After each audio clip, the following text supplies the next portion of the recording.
l'échec, c'est un peu comme un labyrinthe, c'est-à-dire qu'on se retrouve dans une situation compliquée. Oui. Le point d'arrivée, c'est la sortie de la situation d'échec. Oui. Et la question, c'est de savoir comment on va arriver jusque-là. D'où l'intérêt de podcasts comme le tien, d'où l'intérêt, je l'espère, de ce livre que j'avais écrit à l'époque. Que j'ai adoré, moi, perso. C'est vraiment de nous aider à traverser ce labyrinthe. Oui. Mais l'échec, c'est un moment où on va être perdu dans le labyrinthe de la vie, quelque part. Oui.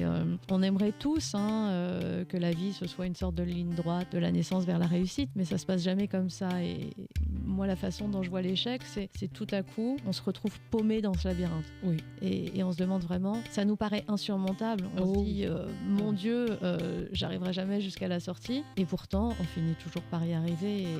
Presque par miracle, finalement. On se dit, mais comment on a fait? On a toujours l'impression que c'est par miracle. Et en fait, je me dis que c'est toujours par persévérance et par instinct de survie, quelque part. Oui. Parce que finalement, il n'y a pas de labyrinthe qui n'est pas une sortie.